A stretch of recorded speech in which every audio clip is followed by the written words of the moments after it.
commencer. Alors merci à tous d'être là, d'abord d'être venus pour ces journées portes ouvertes de André Laurent. Quoi qu'il en soit, avant de commencer ici le petit séminaire concernant le potentiel d'Alcool pour l'avenir, que va nous faire Joss Haben. Bon, un petit mot sur Joss Haben. Donc Joss Haben, c'est en fait lui qui a Yoshikigoi qui est en Pologne, où il fait de l'élevage. Bon, ça fait 15 ans qu'il fait de l'élevage de koi. Et bon, il a l'occasion de vous parler un petit peu de tout ce qui tourne autour du koi, pas seulement l'élevage, mais aussi la maintenance, les maladies, tout ce que vous voulez. Alors, ici, l'idée, c'est de dire, bon ben voilà, est-ce que avant de commencer quoi que ce soit, y a-t-il des questions qui vous tiendraient particulièrement à cœur concernant le koi en général? Pas tous ensemble. Alors, personne? Pas de questions en particulier? Puis est-ce qu'il a dit? Moi ici, oui. T'as pas quelque chose à... Mais écoute, il y a différentes questions hein, qu'on avait. Donc c'était par exemple au niveau de... Je ne sais pas si on va parler des koi polonais maintenant, pour la maintenance. Il faut d'abord un petit mot là-dessus. Ouais. Hein, il faut être bien clair. Hein, on parle de koi polonais, pas polonais, etc. Un koi, c'est une carpe colorée. D'accord? Koi, en japonais, veut dire carpe. Ils ne font pas de distinction entre un magoi qui est la carpe normale, je veux dire ce que nous on appelle la carpe commune, que c'est une carpe miroir, une carpe cuir ou n'importe quoi. Donc le magoi, ça c'est la variété qui est la plus disponible là-bas. Ils ne font pas de différence entre une carpe qu'ils vont manger et une carpe colorée. Hein, donc ça c'est déjà première observation. Deuxième observation, c'est qu'il faut bien se dire une chose, et j'en discutais encore avec Conita Cruz de la pisciculture de la Croisière. Bon, que ce soit Joss, moi ou d'autres personnes, on aime les koi pour ce qu'ils sont, pas pour d'où ils viennent. Si maintenant on a un très beau koi qui a été élevé en Chine, eh bien, ce sera un très beau koi. Si ce même koi a été élevé en Israël, ce sera un très beau koi. S'il a été élevé en Pologne, ce sera un très beau koi. Si c'est un beau koi, c'est un beau koi. Si c'est un moche koi, il ne va pas devenir beau parce qu'il a été élevé au Japon ou ailleurs. Il restera moche, quelle que soit son origine. Donc, koi, c'est carte colorée. Après, on connaît tous les différents standards dans les cartes colorées, c'est-à-dire toutes les variétés. Hein, ça part de ce qui est Go-Sanke, Tancho, enfin tout ce qu'on peut imaginer comme variété. Donc là, je dis, c'est clair, il faut savoir ici, Joss reçoit, et ça vous pourrez le constater vous-même sur Facebook pour ceux qui y ont accès, reçoit des félicitations de breeders du Japon pour certaines variétés qu'il a élevées. Pourquoi? Parce que ces gens-là savent la difficulté qu'il y a à faire de l'élevage ou d'un poisson en particulier, ou de variété en particulier, et ils font abstraction totalement de ce que ce soit bridé, que ce soit fait au Japon ou ailleurs. Un beau koi est un beau koi n'importe où. Voilà.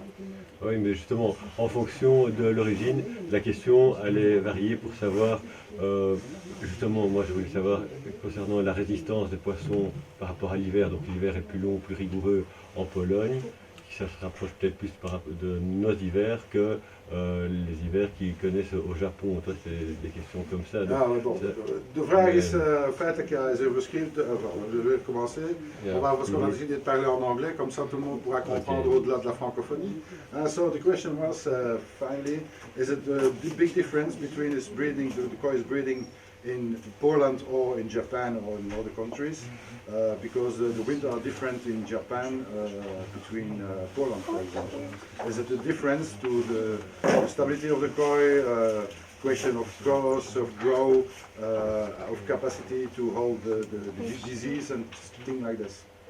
No, there's not much of a difference. The big issue is that Japan has a longer period of warm weather. So that's for a start. So if Japan has water temperature, let us say from May until end of October above 20 degrees. And mostly in the ponds it will be about 24, 28, 29 degrees Celsius.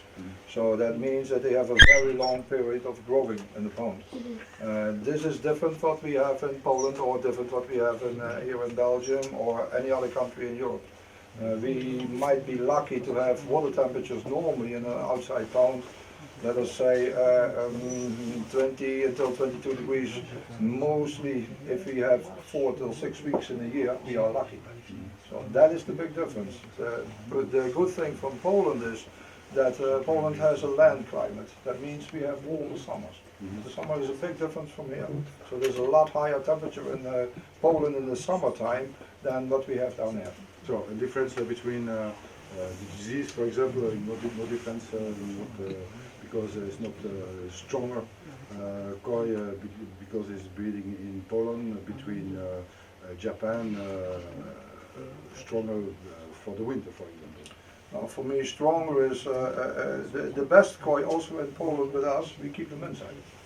So the lesser quality of what we also breed, which is also normal, these are placed on colder temperatures. So they kept during the winter on a colder climate. Not a freezing climate, but they are between, let us say, 8 degrees, 9 degrees Celsius that we keep the lesser quality. The high quality which we keep inside are around 15 degrees Celsius if you're talking about Nisai and upwards. If you're talking about lower quality Tosai, they are also kept between 8 and 10 degrees. High quality Tosai is kept around 24 degrees. So that means they grow during the winter. So that's another thing. But there is not a big difference in, let us say, if the fish would be bred in Poland or in Russia or in China or in Israel or one other country at all. So mostly the big difference is how the fish are kept. Are they being kept on a large density, so many fish together?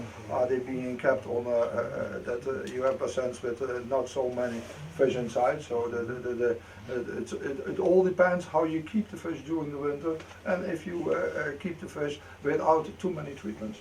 So the more treatments, the weaker the fish become. Okay, so for you, we have discussed over that for a few minutes. Finally, koi is a fish of warm water or of cold water? For me, koi is a fish not of too cold water. You can hold koi quite easily on temperatures, let us say 6 until 8 degrees should be the lowest, let us say, in temperatures if you're talking about Celsius. Lower, they will survive it, but then they survive it. That's a different type of story. So to keep them in the optimum range, it should be somewhere around 8 degrees already during the winter season. So lower than that, they survive, but it's not that good for the koi itself. So, I will translate. Donc, on a une assez longue discussion, je suppose que tout le monde a compris, c'est pas nécessaire de traduire. Alors bon, il y a en finalité, il y a pas de différence entre un koi qui a été fait au Japon, en Europe, en Asie, en Russie, en Israël, tout ce qu'on veut. C'est toujours la même chose. Il y a deux catégories de koi.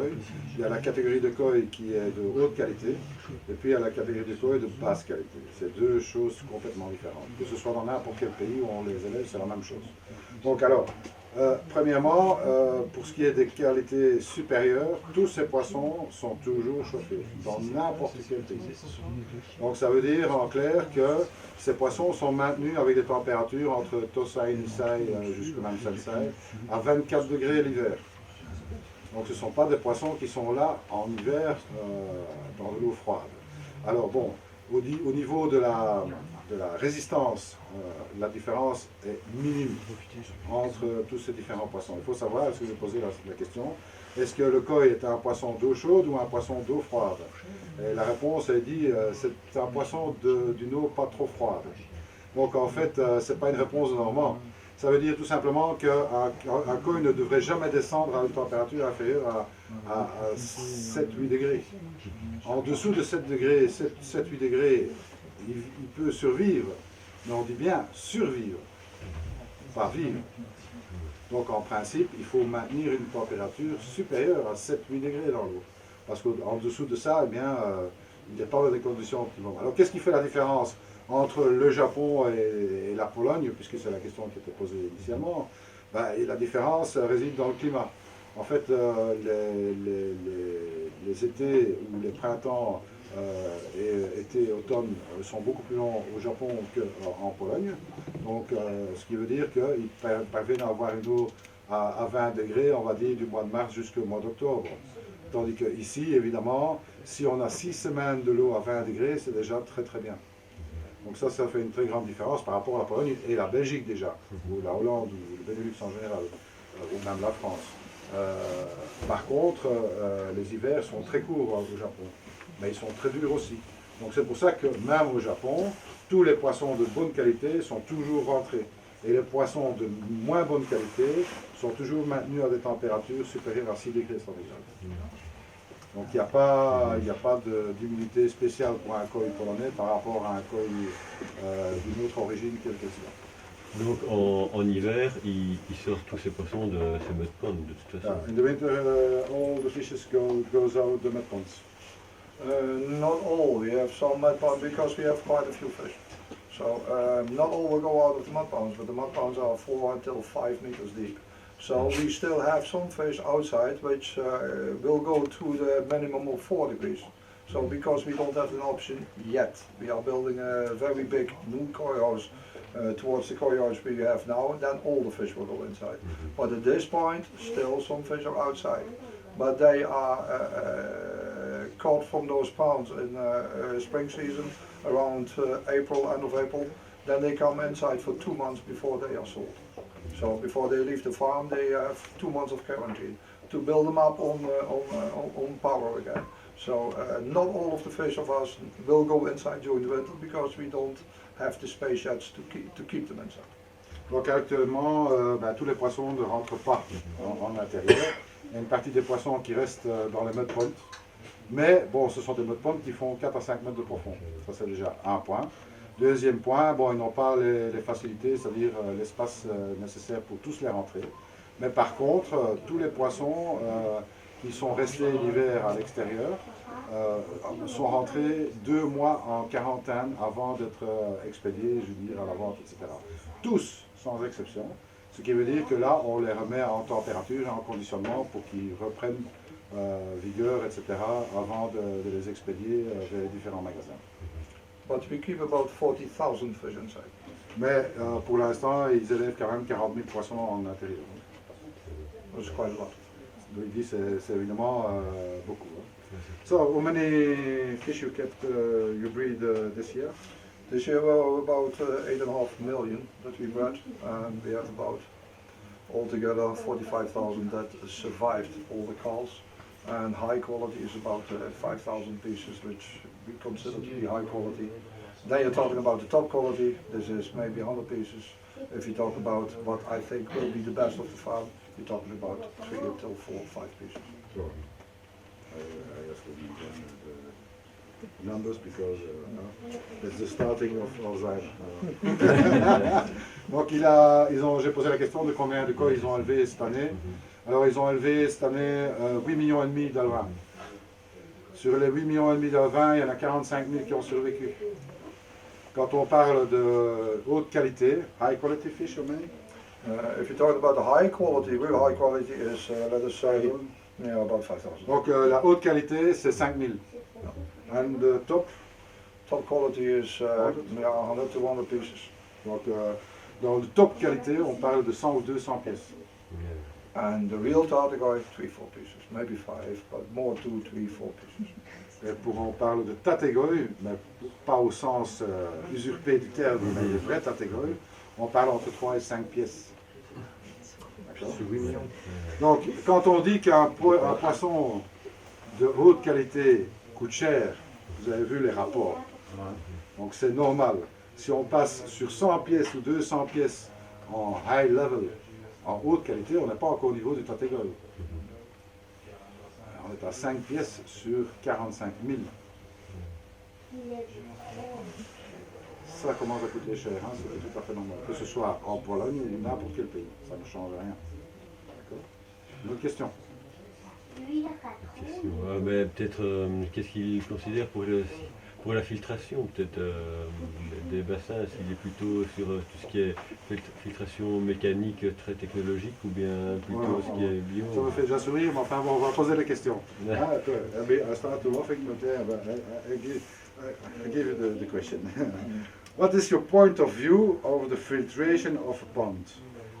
What is a good filtration system? is high technology systems like calmness, drum filter, I don't know what, but another, or a simple system with maybe only Japanese mice and things like this. As a pre-filter, full filter. Drum filter is perfect. Comme pré-filtre, donc filtre à tambour, c'est parfait. If you're talking about biological filtration, I tested every material which the world has, and I always test on the same pound.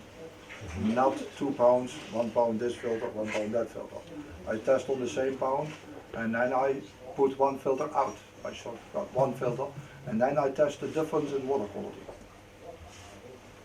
After the test of water quality, then I know which functions better. This test you do about 3, 4, 5 times in 1 year. In this way you find out which material is the best risk. Nothing goes above matrix.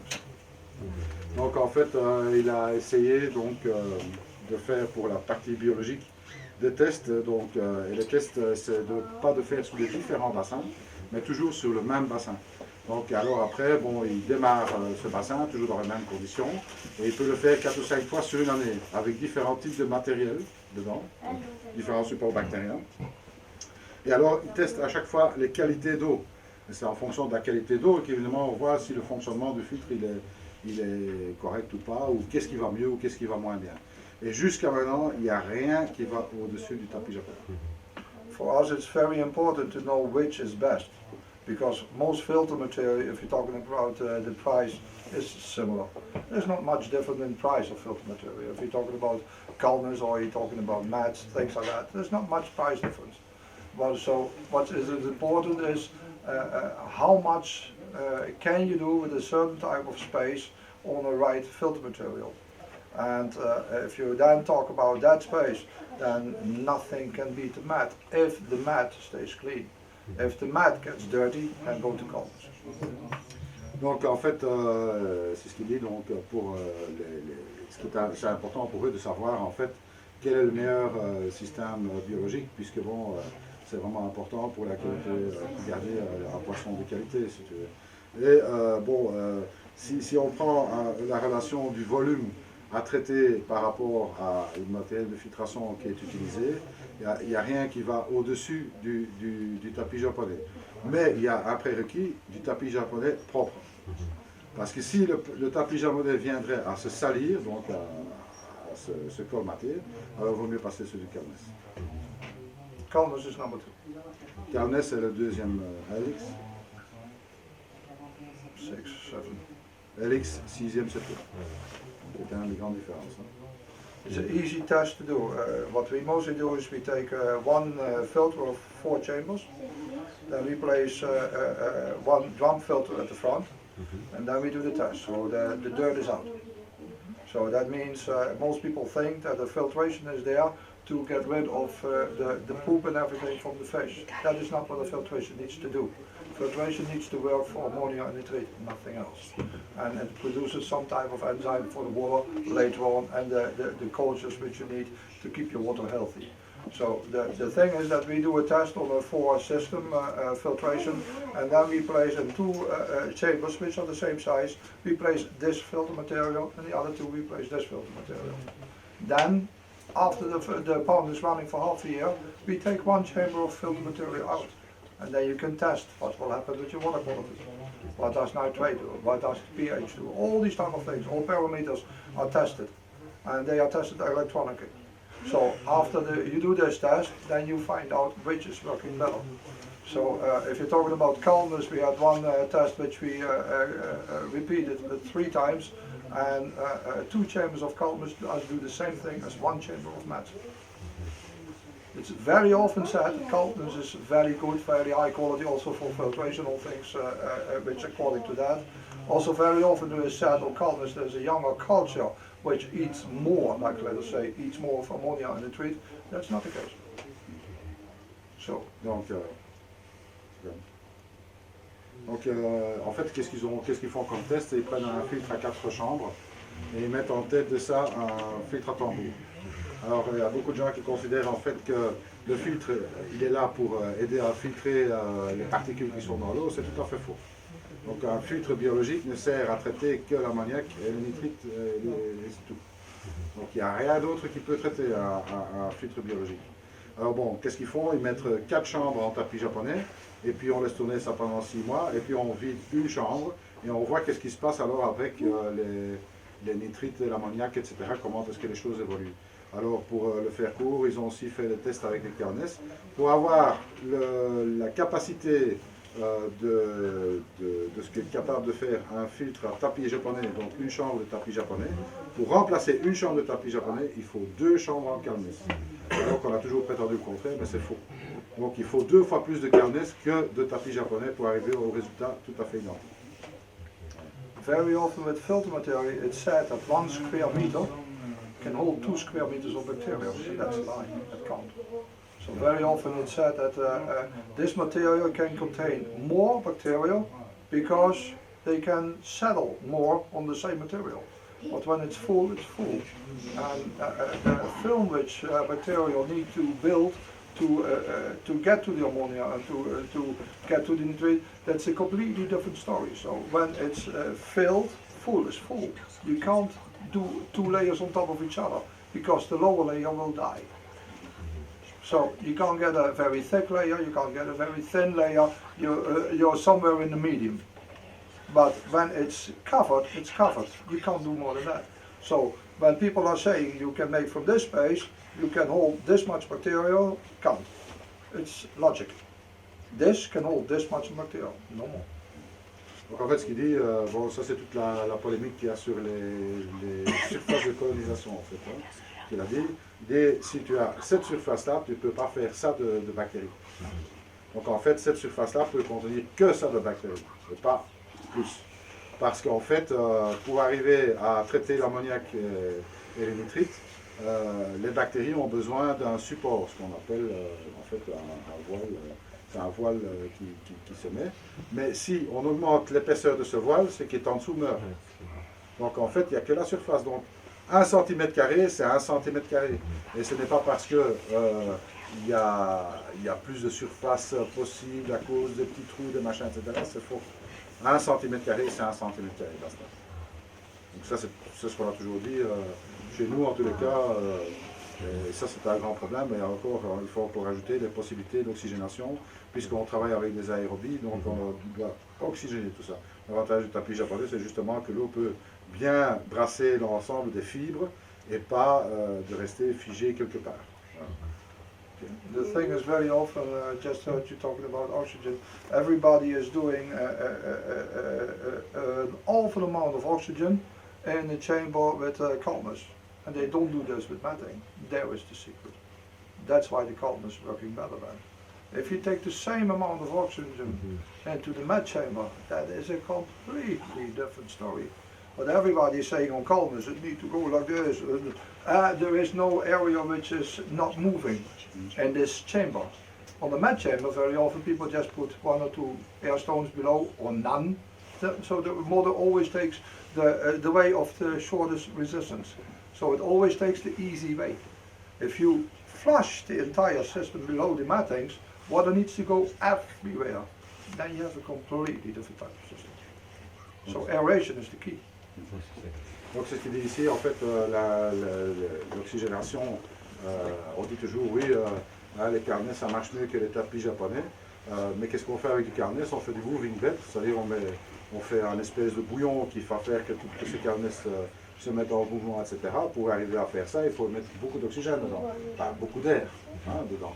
Mais si on fait la même chose dans les tapis japonais, alors là c'est une histoire complètement différente. Parce que là, le tapis japonais sera beaucoup plus rentable que du Cairnes, dans le même volume. Et parfois, il dit, bon, les gens, la plupart des amateurs, ils mettent parfois 1 ou 2 petites pierres là dans le fond du filtre, voire pas du tout. Alors évidemment, le rendement est beaucoup plus faible. Mais si on oxygène de la même manière une cuve de Cairnes ou une cuve de tapis japonais, eh bien la cuve de tapis japonais va traiter beaucoup plus que ce que ne fera jamais les Cairnes. Moi je me demandais le volume de tapis par rapport au volume du bassin. Talk about what do you think about the number volume of the Japanese mats between the pond themselves, or the volume of the pond. Depends on what you want. Ça dépend ce que tu veux. Population normale, hein, une population. Do you want big fish? Est-ce que tu veux des grands poissons? Or do you say, yeah, if they are 5 or 10 years old and they are 50, 60 cm, then it's okay for me. Ou bien alors tu regardes que tu veux des poissons d'une dizaine d'années qui ont 50, 60 et que c'est bon pour toi. Because you only need mats, you only need filtration to get rid of your ammonia and nitrate. Donc en fait tu as besoin de tapis japonais ou d'autres types de filtration uniquement pour gérer les ammoniaques et les nitrites. So the more food, the bigger the filter. Donc la relation ne se fait pas par rapport au nombre de poissons, mais par rapport à la quantité de nourriture. Au plus de nourriture, au plus grand le filtre. And all animals will respond to the environment which they are in. Et tous les animaux, quels qu'ils soient, pas uniquement les koi, ne vont jamais donner une réponse que par rapport à l'environnement dans lequel ils se trouvent. Including us. Plus que nous autres. If you come home and there's a bad smell in your house, just a bad smell. Quand maintenant tu rentres à la maison et que je dis excuse-moi mais ça pue chez toi. You don't eat that much what you normally would eat. Tu ne vas pas manger la même chose que si tu mangeais normalement. The fish is exactly the same. They live in the environment. They can't get out. We can say, okay, let's get out. Let's do this. Let's do that. Fish is in the environment which you put them in. So at the moment when you put an animal in an environment, you need, it all depends on what you want. If you say they don't need to grow, I don't need them to get so big and all things like that, you can do with lesser filtration. If you say I want them to grow and I want to have some bigger fish and I want some higher quality, but I also want to get my response from the fish from the higher quality, then you need to go up with the filter. Donc en fait c'est ça, hein? Donc la différence qu'il y a c'est que si ça pue chez toi, tu as toujours la possibilité de sortir, hein, d'aller voir ailleurs. Par contre, les koi que tu mets dans ton bassin, eux ils restent dans un environnement clos. Et donc forcément ils ne peuvent pas aller voir ailleurs. Donc si ça pue chez eux, ben, forcément ils vont manger moins. Et puis bon, il y aura plus de détritus. Et en fonction de ce que tu veux faire, si tu veux avoir des poissons qui restent dans une taille raisonnable avec une quantité de nourriture relativement faible, eh bien, ce ne sera pas la même chose que si tu veux avoir des poissons avec une qualité de peau exceptionnelle et avec des bodies exceptionnels et avec une taille exceptionnelle, où tu vas devoir nourrir abondamment. Donc automatiquement, ben, le filtre ne sera jamais que le reflet de ce que tu veux faire avec eux. Au plus tu veux de la qualité, au plus tu veux avoir des grands poissons, au plus grand sera le filtre. There is a big reason why there is so few, let us say 50 cm fish which are bought in Japan or any country in the world, doesn't matter. But there's a reason that only a few 50 centimeters become 80, 90 centimeter fish, even when it's in there. Even more? Even when it's in the, if they normally would stay in Japan, for example, they will grow easily until 80, 90 centimeters. Why don't they grow here? There's a reason. Donc en fait, il dit, quand on regarde que ce soit un poisson qui soit élevé au Japon, n'importe où dans le monde, ça n'a pas d'importance. Hein. Il y a un faible pourcentage de poissons qui vont passer au-dessus de 50 cm. Alors il dit, au Japon, c'est assez facile de passer au-dessus de 50 cm. Alors quelle est la raison? One reason is temperature. La seule raison, c'est la température. But temperature only means that they grow faster until a certain size. A fish which has in it that it would grow till, let us say, 90 centimeters, will grow in our weather, in a colder temperature also, but it will take much longer, but it will certainly grow until 80. The problem is not only the temperature. The biggest problem is we don't feed the fish. The second problem is if we start feeding the fish, most filtrations in Europe are far too small. Donc en fait, il dit, voilà, donc forcément la température joue un rôle prépondérant dans le fait qu'un poisson va grandir. Maintenant, si un koi doit avoir 90 cm, 90 pour les Français, eh bien, il va les avoir les 90. Mais s'il n'a pas les températures requises, ça va mettre beaucoup plus de temps pour arriver à ces 90. Maintenant, ce qu'il y a, c'est que, ça c'est le grand problème ici, en Europe en général. Pourquoi est-ce qu'il n'arrive pas à cette taille-là? Tout simplement parce qu'il y a le deuxième facteur, on ne donne pas assez à manger. et que pour pouvoir arriver à les faire passer très rapidement d'une taille à une autre, il faut qu'ils reçoivent à manger. Je rappelle que des poissons de petite taille, I remember for the people that small fishes talk about tosai, nisai, need to be fed 5-6 times in the day. At least. At least. Yeah. It starts there already, but it also starts on the amount. Donc, pour rappel, un tosai ou un nisai, voire même jusqu'au sensai, doit être nourri minimum 6 fois par jour. Minimum 6 fois par jour. Et alors, c'est ce qu'il dit, à partir du moment où on a la température et qu'on commence à donner de la nourriture 6 fois par jour au koi, dans la plupart des cas, les filtres de nos régions ne suffisent pas et ne savent pas suivre. Et ça, c'est la raison pour laquelle les poissons n'arrivent pas très rapidement à avoir un grossissement conséquent. So the problem is when you start feeding, mostly the filtrations from the pond are not built on feeding the koi. They are not built on development and on high growing of the fish. So that is the biggest problem by growing of fish is most people don't know what koi really eat and also what they need to eat on certain temperatures. On cold temperature, let us say cold for koi in growing seasons is 18 degrees. This is cold. 20 degrees is already a little bit okay, but it's still very cold. 24 is when they start to grow. 25, 26 is the optimum range on growing, not even 24. So, if you're talking about 18 degrees, a koi will digest about half until 1% of body weight every day. 24 degrees, it's 3% body weight every day. 25, 26 degrees, it will be 4.5% body weight every day. So, very easy calculation.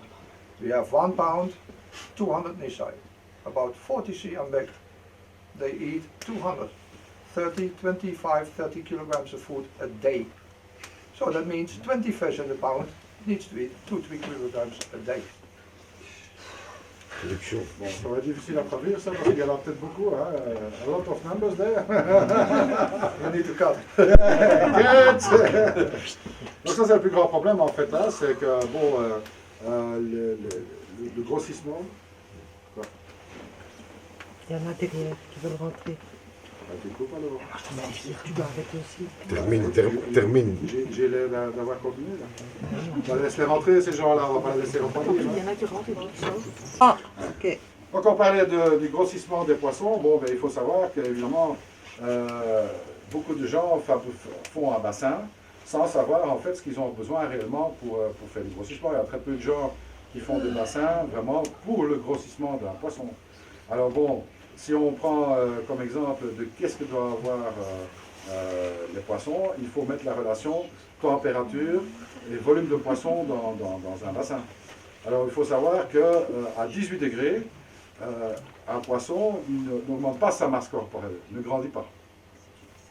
Pour avoir vraiment du grossissement et du grandissement de poisson, il faut monter beaucoup plus haut en température. Et pour arriver à 26 degrés avant d'avoir vraiment la croissance maximum. Ce n'est pas en dessous de 26 degrés qu'on a une croissance. Donc pour avoir les bonnes conditions, ça c'est relativement facile à calculer. So, on 80 degrees we need, how many? For a pond of which amount per koi? If you're talking about body weight, then you're talking about 0.5% until 0.75% body weight per fish every day. If you're talking about 80. If you're talking about 21, it will be 1.5, but mostly around 1. The first was 1.5%. About 0.5% until 3/4. Donc à 18 degrés, on a une augmentation de la masse corporelle d'0,5% environ, à 18 degrés. They will eat more, but they won't digest it. Donc ils mangent, mais ils ne grandissent pas. So after on 20 degrees, 20 degrees, 21 degrees, you're talking about 1.5%. Donc à 20 degrés, on a une augmentation de la masse corporelle d'environ 1%, 1,5% par jour. 1,5% de la masse corporelle. And if you talk about 24 degrees, you're talking about 3% body weight. À 24 degrés, on parle de 3% de la masse corporelle. And 25, 26, you go up, especially with torsi or nisai, you can go up until 4.5% body weight. Et à 25-26 degrés, on passe spécialement pour les torsades, on monte à à 4,5-5% d'augmentation de la masse corporelle. To do it, That's the big secret of growing. That is, so it's very important to know. But I always say, sometimes I see forums or I see people talking about growing rate in Europe. And they bought a Tosai of 20 centimeters, and 1 year later in the next season you see them at 35. This is quite nice growing for our water temperatures. If the same fish would have been placed in the same pound on 24 degrees, it would have been 50. donc c'est ce que je dis toujours, quand maintenant la plupart des gens ils achètent des poissons de Tosai par exemple 20 cm, et quand on regarde dans les conditions de nos climats ici, et ils obtiennent à la fin de l'année un poisson de 35 cm, ils disent ça c'est quand même déjà un grossissement fantastique pour un Tosai ici. Alors que si tu mets le même poisson dans le même bassin, exactement le même bassin, et que tu montes la température à 24 degrés, ce poisson-là aura presque 50 cm. Ça c'est le secret du grossissement. And the big problem is the moment you start when it's getting warmer, the moment you start feeding, fish will respond. Fish will respond not only in taking in the food, but also will respond on what's coming out. What's coming out needs to be built off in the filter. So if this filter is too small, they will directly start eating less because they don't feel well. So on 24 degrees, if the filter is not big enough, they might even eat only 1%. Because the filtration can't build it off. Then you get the same thing as what I said about people. If you come in a room and it's not a good environment, you don't eat. This is exactly the same thing. Donc en fait, ouais. Donc il dit en fait voilà, bon c'est tout à fait compréhensible. Si maintenant on a un bassin qu'on met à 24 degrés, bon, et que tu commences à donner à manger aux poissons, les poissons vont répondre directement. Et ils vont manger. Mais ils vont aussi laisser sortir une grosse partie de ce qu'ils ont mangé. Hein, donc, et si le filtre, c'est le filtre qui doit absorber tout ça. Et si le filtre n'est pas suffisamment important, eh bien à un moment donné, c'est exactement comme on a dit tout à l'heure, quand tu rentres à la maison et que ça pue chez toi, ben, tu vas manger beaucoup moins. Eh bien, c'est la même chose. Là aussi, on va retomber, même quand on est à 24 degrés, peut-être qu'à 1% d'augmentation de la masse corporelle, parce qu'ils ne vont plus manger, parce que l'environnement n'est plus correct, parce que le filtre n'arrive plus à digérer toutes les saletés qu'il y a dans le bassin. Nature made a perfect system. This perfect system with fishes, as soon as the water quality comes under pressure, fish will produce pheromones which will tell the other fish you're not allowed to grow anymore. Because this environment is not good to grow. So they will stop growing. Now this other fish is doing the same thing. So all the fish in the pond are producing pheromones for the other fish to tell them, don't grow. Don't eat, don't grow. Donc en fait, la nature a fait quelque chose de magnifique. Quand on met un poisson dans un environnement bien précis et que cet environnement se dégrade, eh bien le poisson va créer des phéromones qui vont dire aux autres poissons, ça y est, on n'est pas dans un bon environnement, maintenant il ne faut plus grandir. Mais ils ne le font pas uniquement que dans une seule variété.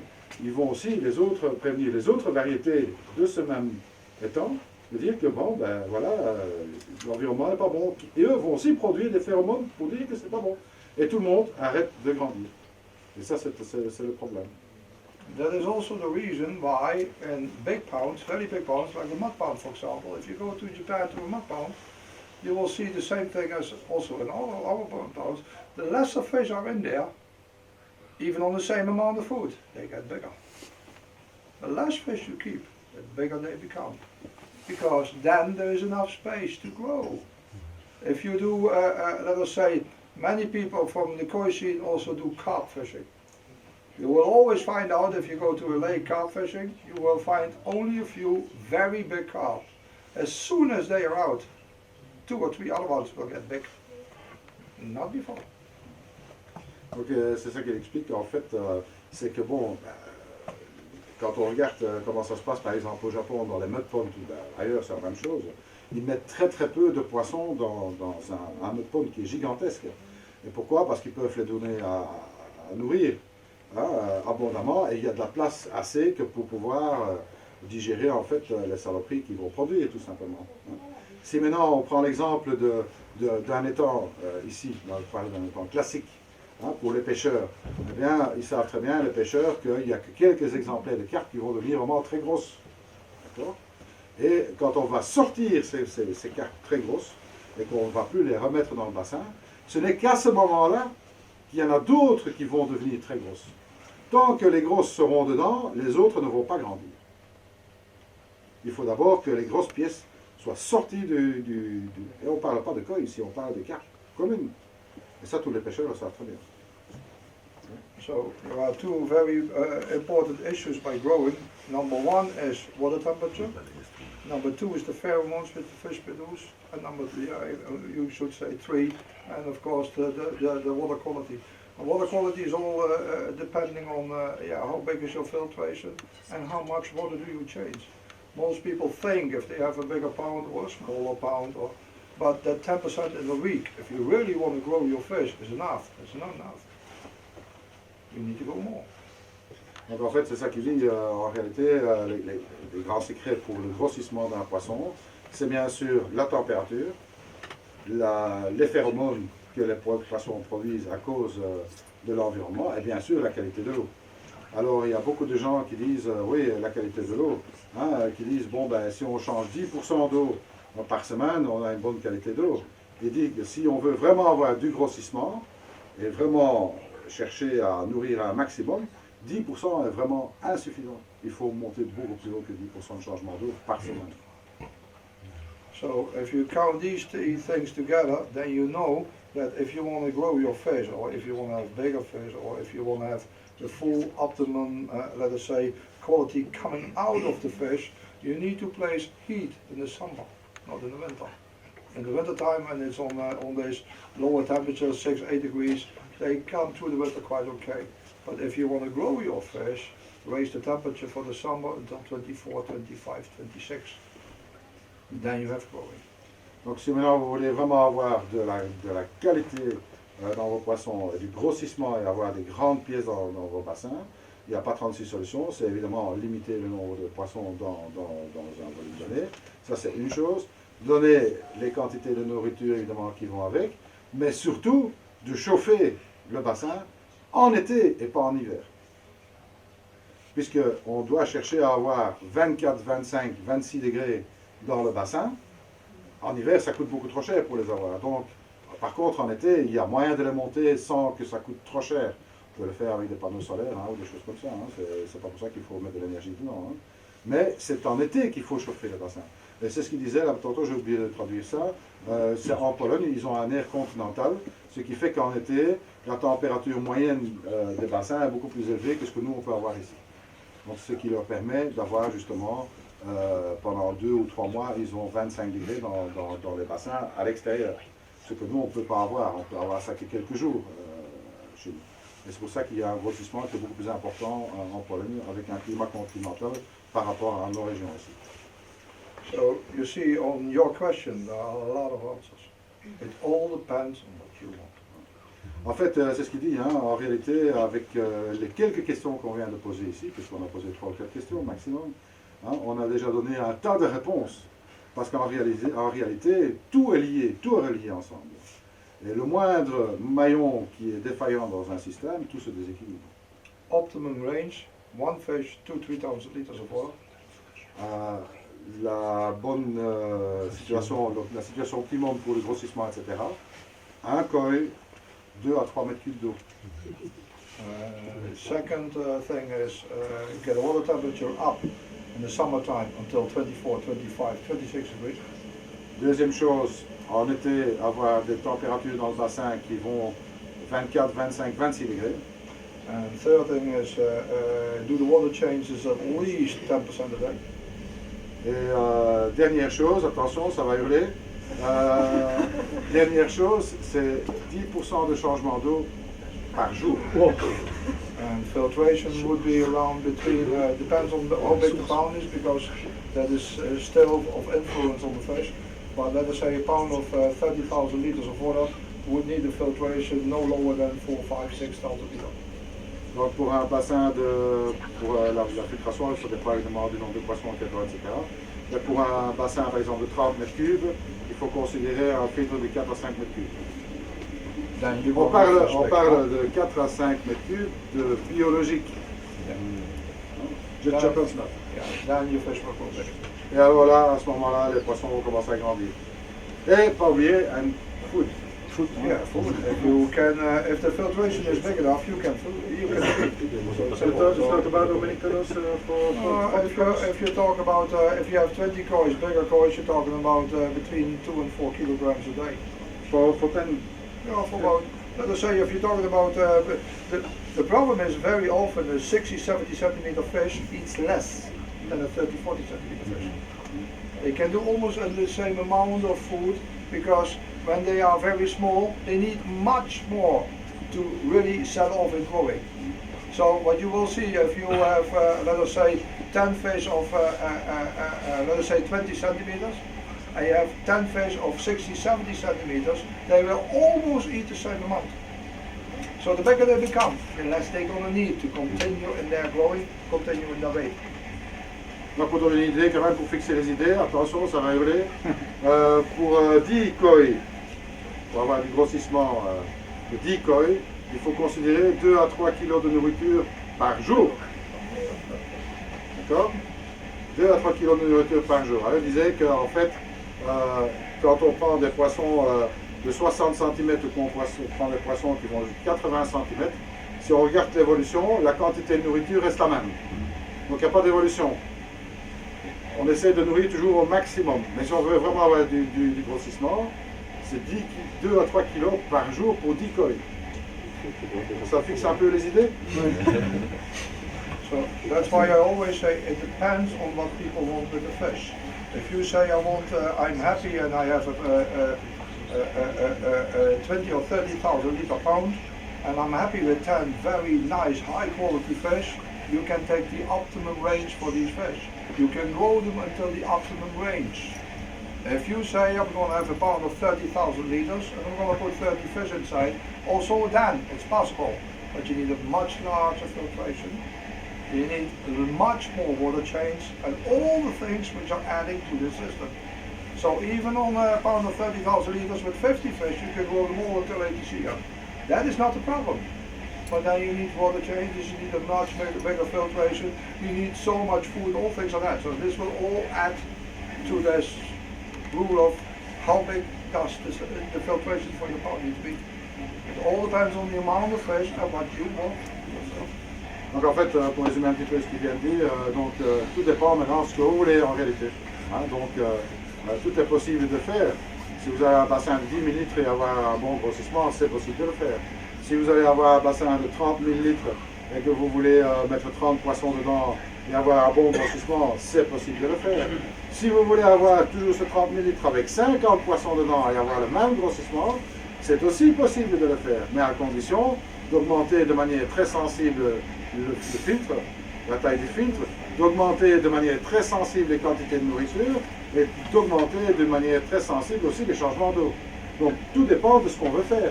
Si maintenant vous voulez garder des plus petits poissons et donner manger beaucoup moins, etc., eh bien ça va aussi le faire. Donc le filtre c'est vraiment lié à ce que vous cherchez à faire. Soit des monstres, si vous voulez avoir ce qu'on appelle des thons, eh bien il faudra donner à manger, avoir une température élevée, faire beaucoup de changements d'eau, etc., etc. Tout est à l'avenant. Okay. Then there is the other story. Many people think if you go to Japan or if you go to any breeder worldwide, that most of the fish have it in themselves to grow to 80 centimeters or more. That is not the case. There's only a very small amount of fish that really will grow big. Most of them will be stuck between 60 and 70 cm. They will not grow bigger. That does not mean that, let us say, the fish which can grow until 60, 70 cm would be a lot cheaper fish. It all depends on the skin quality and body shape and the pattern which is mostly on the fish. If it's more nice, you pay more. If it's less nice, you pay a little bit less. This goes for all these type of rules. But not every fish will grow above 70 centimeters. Not every fish will grow above 60 cm. A lot of fish, whatever you will do, will not go above 60. A lot, whatever you will do, will not go above 70. Only a few will grow over 80. That's why these fish are also so valuable. That's why you pay money for fish that has it in themselves to grow over this certain size.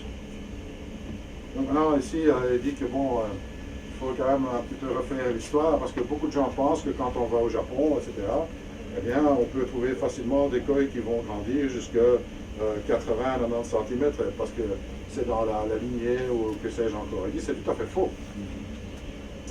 En fait, les koi sont programmés pour grandir jusqu'à 60 cm. Si tout va bien, jusqu'à 70 cm. Mais il n'y a que très très peu de koi qui vont passer les 80 voire 90 cm. Très très peu. Et c'est la raison pour laquelle que bon, ces koi-là en particulier, comme ils sont tellement peu nombreux, vont aussi coûter extrêmement cher. Parce qu'il y a un nombre vraiment trop limité de production de ces koi-là. Donc ce n'est pas anormal d'avoir un koi qui ne va pas plus loin que 60. Parce que la plupart des koi sont programmés pour grandir à 60 cm. Et si vous achetez un koi qui est dans cette cas de figure-là, vous aurez beau mettre la température que vous voulez, la nourriture que vous voulez, ben, vous resterez à 60 cm. And the thing is that every breeder knows how the fish will look. We know which will grow and which not. We have all the fish before any fish is sold. We at least had them 4 times in our hand. So we know this one is growing, this one is not. Alors, il dit aussi que bon, tous les breeders savent exactement lesquels vont grandir. Il faut savoir qu'avant même de les mettre en vente, bon, chaque breeder, au moins tous les poissons sont allés dans leurs mains au moins 4 fois avant de faire la première vente de Tosai. Donc ils savent très exactement ceux qui vont grandir et ceux qui ne le feront pas. The other thing is that we also know how the body is of the fish because we see them full of food. If a small fish has a big belly, he will also have a big belly when it's 80 or 60 or 40 centimeters big. We feed the fish, so we select the fish full on food. Mostly you see the fish when they are skinny, all food. That means it's much more hard for you guys to look to the real body shape of the fish. At the moment when you start feeding, you see what the fish is. We see them full on food, so for us it's easy to see how the body shape is. Donc il dit aussi que bon voilà, pour le breeder c'est très facile de déterminer qu'un poisson va avoir du body ou pas. Pourquoi? Parce que bon, ils font leur sélection quand ces poissons sont vraiment nourris au maximum. Donc ils savent voir le body de ces poissons. Tandis que quand vous achetez votre Tosai, etc., ben, c'est des poissons qui n'ont plus été nourris pendant X semaines. Donc ils sont maigres quand vous les achetez. Donc c'est difficile de préjuger quel body ils vont avoir. Vous ne savez pas le faire, c'est impossible. Donc, et ça, il dit, ça c'est la facilité du breeder. C'est pour ça qu'un breeder sait toujours très exactement quel body aura dans le futur tel ou tel type, tel autre poisson. So for us it's, for example, if we have a nice Shiro Tsuri and it looks like a small Tosai first or second or third selection, then they say 12 centimeter, but also already before. There's a very nice pattern, all things like that, but it looks a little bit short, it looks a little bit fat. At the moment when we start feeding, it will look a lot better. Everybody will say, whoa, that's a nice Shiro. We know how it looks, so we know that's not a nice Shiro.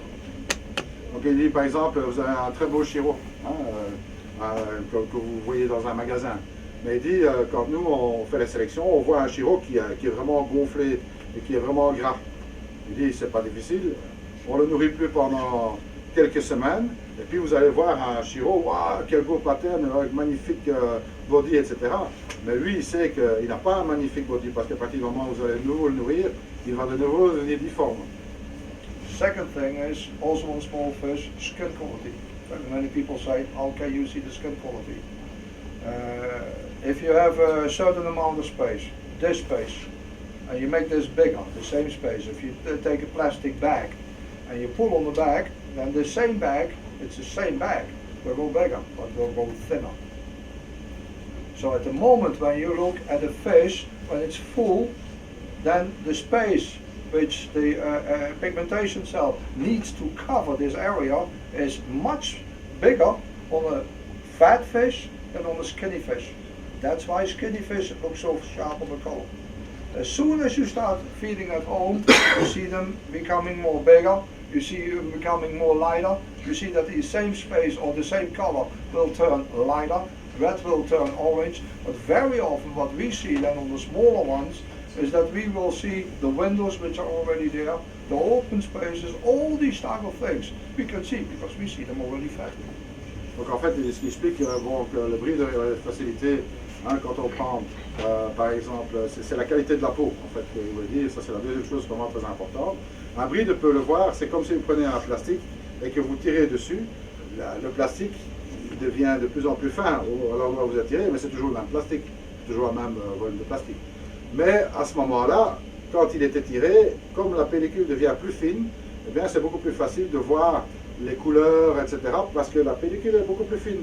Donc il sait voir la pattern exactement que ce qu'aura le poisson, même sur un petit poisson, etc. Hein? Alors que quand vous achetez les poissons, les tossailles, etc., eh bien forcément ils sont beaucoup plus maigres. Automatiquement, ben, vous allez rater toute une série de détails qu'eux peuvent voir parce que justement le poisson il est dilaté au moment où ils font la sélection. That's why most small fish it turns out to be a disappointment because mostly you see them small and they look very nice, and when they grow bigger, all of a sudden they don't look nice anymore. But that's why also the price of these fish is much lower than the high grade fish, the high quality fish. So, but what I mean for us, it's much more easy to see, and we do this every single day. We do this not even every single day, we do this with all the time the same group of fish. Because we see the same fish over and over and over and over again. So on every selection, a fish that doesn't get to our point of view in selection, he will go out. He will go into the second selection, or he will go into another pound for maybe an extra chance, or maybe go into the second selection. But mostly, if we find a small fish which does not come up to our expectations, then he will lose. He will also always be sold as a cheaper fish. So it's not that hard to see the real quality if you see the fish over and over again and completely food on food. Alors, c'est ça qu'il dit, donc ce qui va faire aussi la différence d'un prix, par exemple, c'est la qualité de la peau, de ce qu'on peut retirer de ce poisson. Comme eux, ils vont voir ce poisson qui est dilaté, donc ils vont voir les défauts, etc. Ils vont le voir à 4 reprises au travers de 4 sélections. Donc si, dans leur point de vue, eh bien, ce poisson ne présente pas les caractéristiques dont ils recherchent, eh bien il sera rebuté peut-être pour une seconde chance dans une classe plus bas, ou bien il sera carrément rebuté. Parce que bon, eux vont le voir. Et c'est pour ça que ben, les poissons bon marché n'ont absolument aucune chance de devenir de très beaux poissons plus tard, parce qu'eux les ont déjà vus comme ils vont être plus tard. Et c'est assez facile, puisqu'ils les reprennent, suivant les mêmes critères. Donc, c'est ce qui fait la différence, c'est ce qui fait la difficulté. Et beaucoup de gens croient qu'ils vont acheter un Tossai, et que bon, ce Tossai va être la 7e merveille du monde, mais on sait très bien, qu'eux savent très bien que ce poisson ne sait pas bien évoluer. Parce qu'ils l'ont déjà vu au travers de leur peau quand il était complètement dilaté, ce que vous ne voyez pas évidemment au moment où vous l'achetez. That's why we can guarantee our high quality and we can't guarantee our low quality. C'est comme ça qu'ils savent garantir leur haute qualité, ou ils savent aussi garantir leur basse qualité. Because high quality, the risk that it really goes bad is very low. Parce qu'il dit la haute qualité, le risque pour que ça devienne mauvais est très faible. Low quality, the risk that it goes bad is 100%. Par contre, la basse qualité, qui risque de devenir mauvais, c'est 100% certain. And then you come to the other point. If you have a lower quality fish for 50 euro or 100 euro or 20 euro, you get what you paid for. Most people, in my opinion, suspect when they buy a very nice small fish of 20, 30, 40, 50 euro or even 100 euro, that they get a very nice, very high quality. But you buy a fish for 20, 40, 50 or 100 euro. So you get what you pay for. So the time that you have, let us say, the value and the money is correct. But most people suspect almost that if you buy a very nice small fish, that it will also look this nice when it's bigger. Especially when it would be 50, 60, 70 centimeters. But when it would look the same as 50, 60 or 70 centimeters, you're talking about a fish of thousands of euros. So no breeder in the world would get rid of this. unless you pay the money already as a small fish. Always. Donc c'est ce qu'il dit. Donc en fait, quand vous achetez un koi de 20 euros, de 40 euros, de 50 euros, de 100 euros, jusqu'à 100 euros, vous payez pour la valeur qu'il a. Parce que bon, le breeder sait très bien qu'est-ce qu'il vaut. Puisqu'il connaît le potentiel, est-ce que ça va être quelque chose ou pas. Donc, si on regarde les valeurs de ces koi de 20 euros à 100 euros, on va dire comme ça, et qu'on regarde la qualité en contrebalancement du prix, il dit c'est correct. Donc vous payez réellement pour ce que vous avez. Mais vous n'aurez jamais quelque chose d'extraordinaire qui va sortir de ça. Parce que vous ne payez jamais qu'un prix très faible pour une qualité très faible. Si vous voulez avoir de la très très bonne qualité, il y en a très peu, donc ça coûte très cher. Et c'est comme ça partout au travers du monde. Voilà. Very often what I try to explain to people is when you take your family and you go and get something to eat someplace, nice evening, you have a nice evening, end of this evening, your wallet will be between 50 and 150 euro will be gone. Then you had a nice evening, you had something to eat, you had something to drink, you had a nice conversation, all things like that. So you had fun for one evening for 100, 150 euro. Now you buy a fish of 100 euro, you have fun for a couple of months. So you had a very good deal. Donc il dit maintenant, si vous prenez votre famille ou quoi, vous allez manger quelque part, etc. Considérons que vous avez pour 150 euros par personne. Avec 150 euros, vous avez un beau budget pour passer une bonne soirée, bien manger, bien boire, etc. Hein, vous allez passer une bonne soirée avec un montant pareil. Maintenant, si vous achetez un poisson de 100 euros, ben, vous allez avoir du plaisir pour quelques mois. Donc finalement, c'est encore mieux qu'une seule sortie avec l'autre famille. So try to look at a little bit more in that way. So if you can't suspect to get a very high quality fish for a low price. You get a very nice fish for low price, not a very high quality. Donc c'est ce qu'il dit, donc il ne faut pas se tromper. Quand vous achetez un poisson à un très bas prix, etc., eh bien vous avez acheté un beau poisson, mais pas un poisson de haute qualité. Il ne faut pas confondre poisson haute qualité avec des beaux poissons.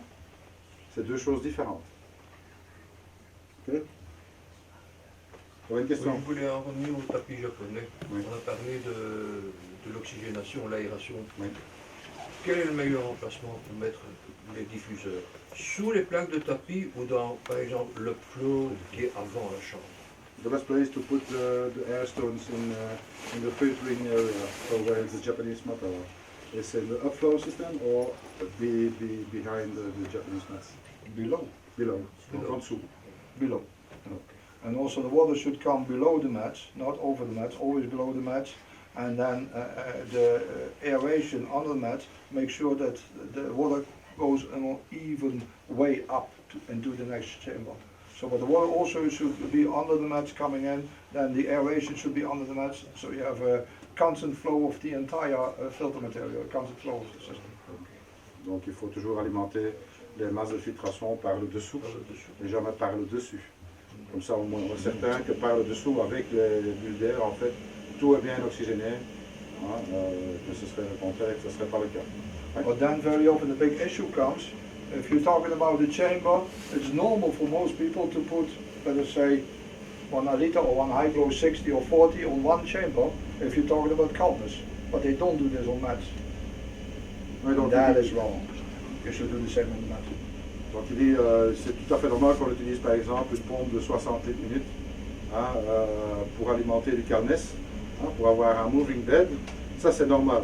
Mais par contre, on ne va jamais le faire pour les tapis japonais, et alors qu'il faudrait faire la même chose. Et ça c'est là qu'est l'erreur en fait. Voilà. That is why most tests don't look the same. Most people do the test, they place one filter on there, they place the other filter on there, but they aerate this system on this way and they aerate this system on this way. And then you don't have a correct view. If you aerate every percent on the same way and every filtration on the same way, you get the same view and you get the real results without cheating with what's coming in or what's coming out. Donc en fait c'est ça qu'il dit, hein, donc la plupart du temps on fait des essais qui sont pas corrects dans le sens qu'on va prendre une chambre avec du calmness qu'on met 60 litres minutes dedans, une chambre avec du tapis qu'on met que 20 litres minutes dedans. Mais si on fait la même chose des deux côtés, là on va voir que le résultat est complètement différent, c'est une autre histoire. Et là on peut juger du rendement réel, si tu veux, d'un matériel par rapport à un autre. Je voulais savoir, ils utilisent en préfiltration un filtre à tambour.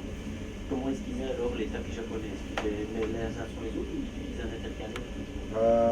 Use standing drum up. fill with intercalated, with space between the mats. Or Mats are always standing up, and then you have one whole mat, and then you have strokes of 5 centimeters, 5 centimeter mat, 5 space, 5 mat, 5 space, 5 mat. Même en utilisant le filtre à tambour. with the same with the drum fill. Same with drum filter, but the drum filter, the problem is, as a before filter, yeah, you call this drum filter. Not that we have the wrong view. As a pre-filter, we call this the trommel filters. Trommel filter, Yeah, trommel, yeah. So this is the filter you take before, because this takes care of all the debris and everything which is in the water. So this works perfect as a pre-filter. After the pre-filter, There's no difference between the No, Japanese no, mats, no. you don't change anything on it. No, no. Donc tu utilises un filtre à tambour ou un autre système de préfiltration. Because you need to get the air through. Tu as besoin de the space de through, d'air. then even very small dust will go and cling into your mats, which will cause a problem. Si tu as vraiment de trop fines particules qui vont quand même dans les tapis japonais, ça poserait quand même finalement des problèmes pour le tapis et pour le rendement du filtre lui-même. Autre question? Ouais. Non, allez-y. Le tapis japonais, si on parlait tantôt, s'ils sont encrassés, ils n'avaient plus le rendement. Maintenant, c'est préférable de le nettoyer une fois par an, à l'hiver, ou bien s'ils sont Monsieur, encrassés je de vais vous l'été. répondre sans demander à Yoshiki, à Joss. Un tapis japonais ne peut jamais être sale. Vous avez bien entendu, jamais. Ah, Si- non, si- c'est parce si- que tantôt si- vous aviez parlé Non, qu'ils si- pouvaient si un tapis s'encrasser. japonais s'encrasse, ça veut dire que vous Le avez filtre un n'est pas problème de préfiltration mécanique, hein, que vous n'aérez pas suffisamment votre tapis japonais, parce que normalement rien qu'avec l'aération et le mouvement qu'on a dit qu'il doit y avoir dedans, ça ne sait jamais s'encrasser. Si vous encrassez ça, c'est que vous avez aussi trop de surpopulation ou votre filtration n'est pas adaptée. Jamais les filtres des tapis japonais ne peuvent s'encrasser. Jamais. S'ils sont encrassés pour quelque raison que ce soit, il faut instantanément les nettoyer. C'est là-dedans que vous allez créer les mauvaises bactéries et créer des problèmes avec vos poissons. Si les tapis japonais sont sales, vous avez 100% de chance d'avoir une maladie. Donc, les tapis japonais ne peuvent jamais être sales. Moi, j'ai gardé des poissons dans un 15 mètres cubes avec 30 koi dedans. Jamais je n'ai dû nettoyer les tapis japonais, ils sont toujours restés clean. Voilà. Autre question?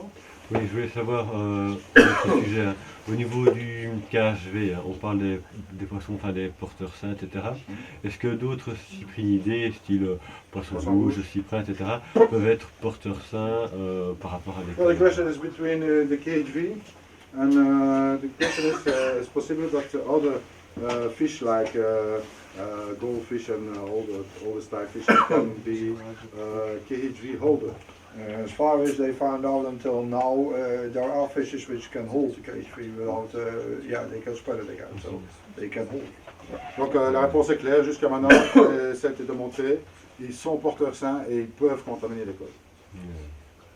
Les poissons rouges, carassins, etc. Ouais, ça, donc il faut pas avoir de Still bassin Mais ils ne mixte, développent quoi. pas, ils ne développent pas. Non, non, It's still oui, very mais il young in peut... the stages, so the problem with KHV is, but this is for most diseases which are not going into consumption in the biggest market, that there is not enough money for research. So some say yes, some say no, some say this, some say that. To be very honest, it's not completely, let us say, based on facts what is really going on KHV. A lot is known already, but this is just a peak of the iceberg. Donc en fait, il dit que c'est simplement de tout ce qui est recherche, etc. Donc c'est un marché très spécialisé, donc il n'y a pas d'argent pour la recherche. Et bon, on commence à connaître quelques petites choses là-dessus, mais ça reste quand même que le dessus de l'iceberg. Et donc il y a un tas de choses qu'on ne connaît pas ou qu'on ne sait pas tout simplement. Pas de bassin mixte alors. S'il vous plaît? Pas de bassin mixte. Mais il faut quand même bien te dire une chose, le KHV est quelque chose avec lequel on peut très bien vivre. D'accord? Considère si tout le monde considérait qu'il a le KHV dans son bassin, tout irait mieux. Parce qu'il y a des conditions pour avoir le KHV, que le KHV explose. Le KHV a toujours un précurseur, c'est le columnaris. Quand tu as du columnaris dans ton bassin, tu as exactement 2 ou 3 jours pour réagir. Après ces 2 ou 3 jours, c'est trop tard, tu as 95% de mortalité. Donc ça veut dire qu'il faut réagir vite. Quand il y a par exemple des tapis japonais qui sont colmatés, ça peut aller très vite.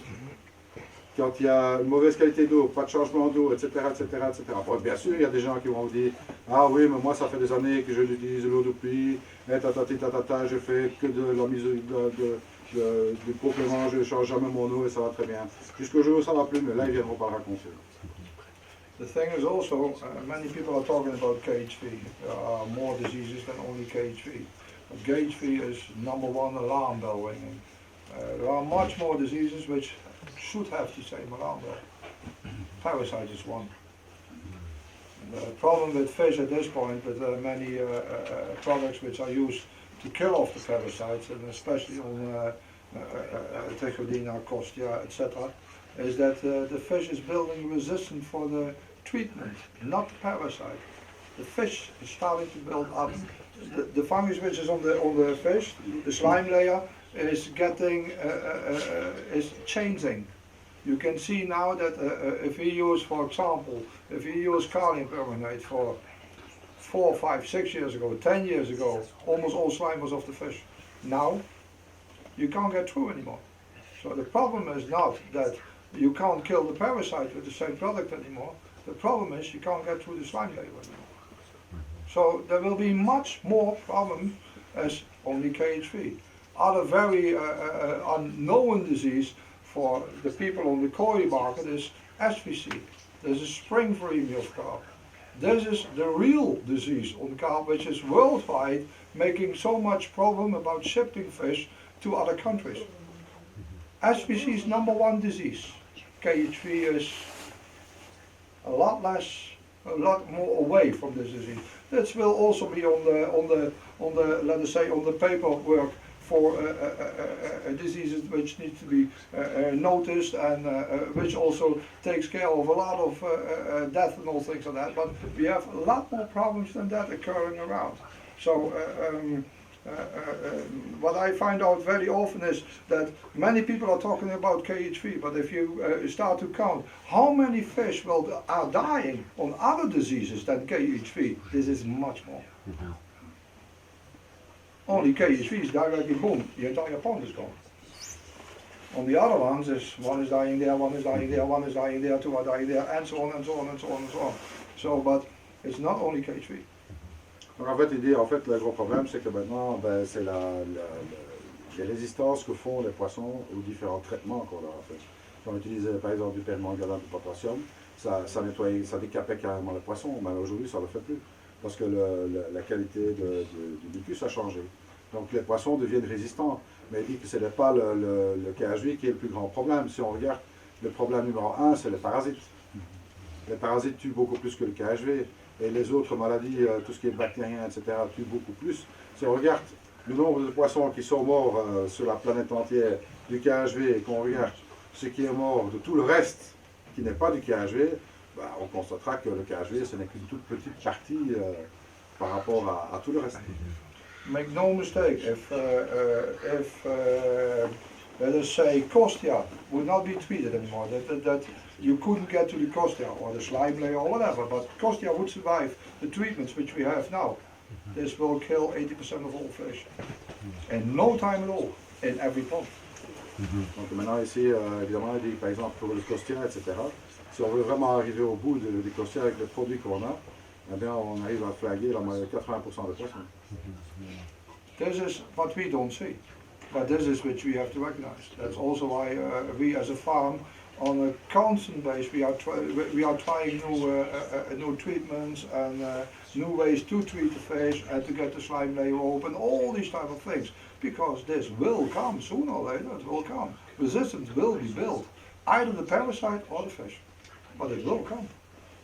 C'est ça qu'il dit, ils sont à la recherche constamment de nouveaux médicaments, de nouveaux traitements, etc., pour leur ferme, etc., parce que bon, tous les traitements qu'il y a à l'heure actuelle sur le marché, les poissons deviennent résistants.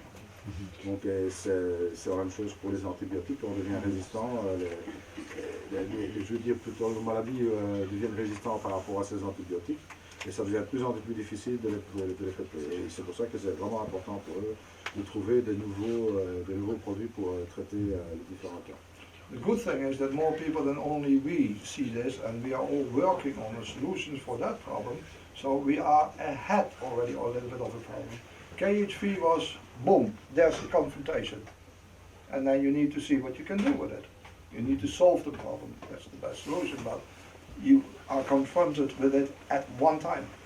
This now, with parasites and resistant, all things like that, it's going slowly. The other problem is the same like antibiotics. You see more and more resistance coming to antibiotic and all things like that. So also there, people are looking for solutions. But this goes a little bit more slow. If you have a virus like KHV, this is like boom, there it is. So it's much harder to react like things like that. But the other ones, the other diseases and parasites and all other things which are also occurring on the let us see, on the pouncey are the same dangerous as KHV. But we have more time. Donc c'est ça qu'il y a, c'est que le KHV est impressionnant parce que bang, ça arrive, c'est pas tout est lessivé d'un coup, c'est impressionnant.